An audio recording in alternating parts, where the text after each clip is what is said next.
Assalamualaikum warahmatullahi wabarakatuh. Anak-anak sekalian, hari ini kita akan belajar bab toharoh.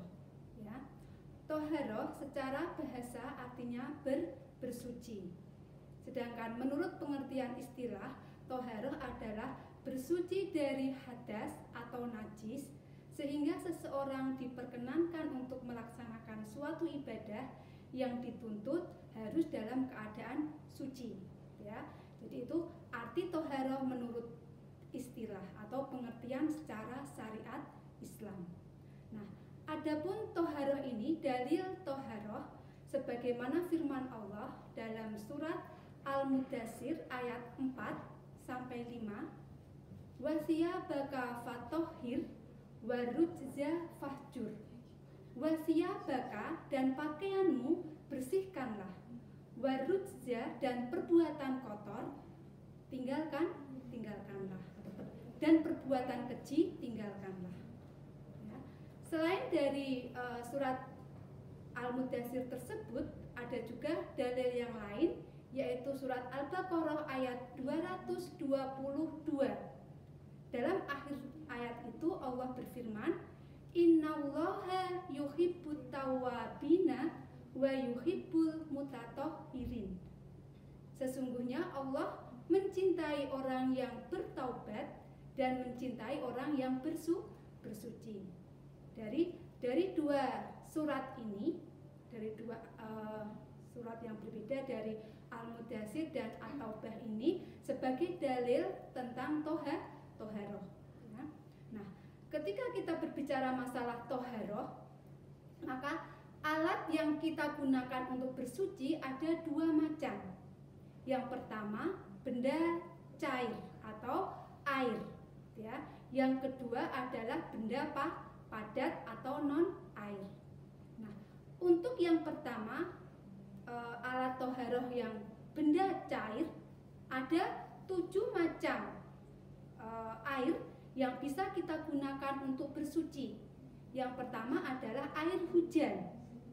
Yang kedua air laut, yang ketiga air sumur, ya, yang keempat air sungai, kemudian yang kelima air mata air, kemudian air salju dan air embun, ya. Jadi ada 7 macam air yang bisa kita gunakan untuk bersuci. Nah, ke-7 macam air ini yang dikategorikan air mutlak, ya. Nah, berbicara masalah air, ada 4 macam air, ya, atau ada 4 macam air berdasarkan hukumnya. Yang pertama adalah air tohir mutohir, yaitu air yang suci dan mensucikan. Nah, apa saja yang termasuk air tohir mutohir? Yang termasuk air tohir mutohir adalah ke-7 macam air yang tadi Bu Nurul sebutkan.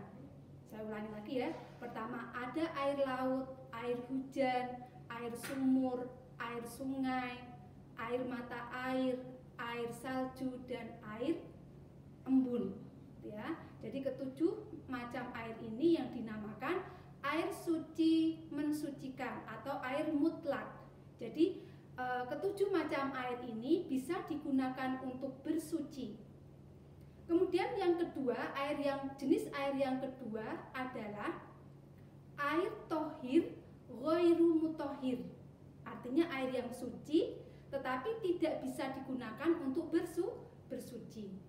Nah, air tohir ghairu mutohir ini ada 3 macam, ya, air yang tohir ghairu mutohir. Air tohir ghairu mutohir atau disebut air tohir ghairu mutohir ini nanti kita akan membicarakan tentang air mustakmal. Nah, air mustakmal, dikatakan air mustakmal ada 3 macam yang termasuk dalam air mustakmal. Yang pertama adalah air yang suci dan bercampur dengan benda suci yang lain sehingga merubah salah satu sifat air, entah itu rasanya, warnanya, atau baunya. Nah, air yang suci yang sudah bercampur dengan benda suci yang lain sehingga merubah salah satu dari 3 sifatnya itu, maka dikategorikan air mustakmal, air yang suci tetapi tidak bisa digunakan untuk bersuci. Contohnya apa? Contohnya misalnya air sirup. Jadi ada air kemudian dicampur dengan sirup sehingga berubah menjadi merah. Maka walaupun itu bisa kita minum suci, tetapi tidak boleh digunakan untuk berwudu. Nah, yang kedua yang termasuk air mustakmal di sini adalah air suci yang telah digunakan untuk bersuci. Contoh misalnya air dalam tempat digayung, ya, sudah kemudian tangan pas kotor kamu masukkan di situ, ya, sehingga apa? Airnya sudah berubah. Nah, itu airnya tidak boleh digunakan untuk berwudu. Dan yang ketiga yang termasuk air mustakmal adalah air buah-buahan. Contoh misalnya ada kelapa, dalam buah kelapa itu kan ada airnya atau air degan. Maka air itu boleh kamu minum tetapi tidak boleh digunakan untuk bersuci. Ya. Nah, kemudian jenis air yang ketiga setelah air mutlak atau tohir mutohir dan yang kedua air tohir ghairu mutohir, yang ketiga adalah air musammas. Air musammas itu apa? Air musammas adalah air yang makruh untuk digunakan bersuci. Nah, apa yang termasuk air musammas ini?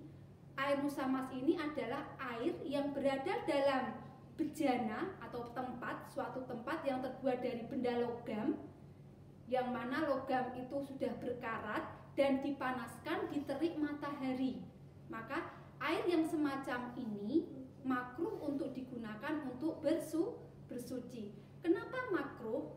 Makruh itu artinya boleh digunakan bersuci tetapi dibenci. Kenapa dibenci? Karena air yang seperti itu bisa menimbulkan penyakit kulit atau penyakit baros, sehingga tidak baik untuk digunakan bersuci. Oleh karena itu Islam menganjurkan untuk dihindari, untuk tidak menggunakan air yang seperti itu untuk bersuci. Kalau digunakan boleh, tetapi kalau kamu tidak menggunakan air itu justru mendapat pahala. Kemudian yang keempat, jenis air yang keempat adalah air mutanajis. Air mutanajis itu artinya air yang bernajis. Air yang sedikit digayung misalnya kemudian terkena najis. Maka air yang seperti itu dinamakan mutanajis atau air yang bernajis. Karena sudah bernajis maka tidak boleh untuk berwudu atau untuk bersuci. Nah, itu macam-macam air berdasarkan hukumnya. Nah, kemudian tadi kita kembali ke alat untuk bersuci. Selain air, ada yang kedua adalah non-air atau benda padat. Nah, benda padat yang digunakan untuk bersuci apa? Di antaranya adalah batu. Kalau zaman dahulu tuh menggunakan batu untuk istinja, bersuci setelah buang air besar. Tetapi kalau sekarang yang bisa kita gunakan misalnya tisu atau daun-daun yang kering. Nah, itu adalah termasuk benda non-air yang bisa digunakan untuk bersuci. Nah, setelah kita membicarakan macam-macam air, kita lanjutkan kepada bab toharoh, ya, tentang macam-macam najis, ya, dan cara mensucikannya. Najis dibagi menjadi 3. Yang pertama najis mukhafafah atau najis yang ringan. Yang kedua najis mutawasitoh, najis yang sedang. Dan yang ketiga najis mughaladhoh, najis yang berat. Nah, sekarang yang pertama, najis mukhafafah itu apa? Najis yang ringan itu apa? Yang termasuk najis mukhafafah adalah air kencing bayi laki-laki yang belum berumur 2 tahun dan tidak mengkonsumsi apa-apa selain ASI. Jadi kalau kamu punya adik laki-laki dan belum berumur 2 tahun dan adikmu hanya makan atau hanya mengkonsumsi ASI, ketika dia buang air kecil, maka buang air kecilnya termasuk najis mukhafafah, najis yang ringan. Cara mensucikannya bagaimana? Cara mensucikan najis yang ringan adalah cukup diperciki dengan air, maka sudah suci, tidak harus dicuci, ya. Terus yang kedua, najis yang kedua adalah najis mutawasitoh, yaitu najis yang ringan. Najis mutawasitoh ini, najis yang ringan ini, cara mensucikannya bagaimana? Cara mensucikannya dia harus diguyur atau dicuci, ya. Kalau najisnya kelihatan, dibuang dulu najisnya, baru dibersihkan, diguyur dengan air, ya. Dan yang ketiga adalah najis mughaladhah atau najis yang berat. Apa yang termasuk najis mughaladhah? Yang termasuk najis mughaladhah adalah air liur anjing. Jadi air liur anjing ini termasuk najis yang berat. Cara mensucikan najis mughaladhah ini lebih susah dari najis yang pertama dan kedua, yaitu harus dibasuh dengan 7 kali. Dibasuh 7 kali, salah satunya dicampur dengan tanah. Ya, jadi najis yang terkena air liur anjing tadi dibasuh dengan 7 kali, salah satunya dengan tanah. Jadi air campur dengan tanah, kemudian dibasuhkan pada basuhan pertama misalnya. Setelah basuhan pertama selesai, kemudian ambil air lagi dibasuh yang kedua, terus sampai 5 kali lagi sehingga 7 kali. Nah, setelah 7 kali, maka najis mughaladhahnya baru suci. Nah, itu 3 macam najis. Berulang lagi, pertama najis mukhafafah, najis yang ringan. Yang kedua najis mutawasitoh, yang sedang. Dan yang ketiga najis mughaladhah, najis yang berat. Nah, untuk itu macam-macam najis dan tata cara mensucikannya, ya. Nah, sekarang setelah kita membicarakan tentang tata cara najis dan cara mensucikannya, sekarang kita lanjutkan. Selain najis, ya, ada hadas. Hadas itu apa? Hadas adalah keadaan seseorang, keadaan tidak suci, sehingga seseorang itu tidak diperkenankan untuk melaksanakan ibadah yang dituntut dalam keadaan suci. Nah, hadas ini dibagi menjadi 2, hadas kecil dan hadas besar. Hadas kecil cara mensucikannya dengan wudhu, sedangkan hadas besar cara mensucikannya dengan mandi, ya. Itu cara mensucikan hadas kecil dan hadas besar. Baik anak-anak, untuk materi Toharoh pada hari ini Bu Nurul akhiri sampai di sini. Untuk lain pertemuan nanti kita akan lanjutkan. Kita akhiri pertemuan kita dengan doa kafaratul majlis. Alhamdulillahirabbil alamin, subhanakallahumma wa bihamdika asyhadu an la ilaha illa anta astaghfiruka wa atubu ilaik. Assalamualaikum warahmatullahi wabarakatuh.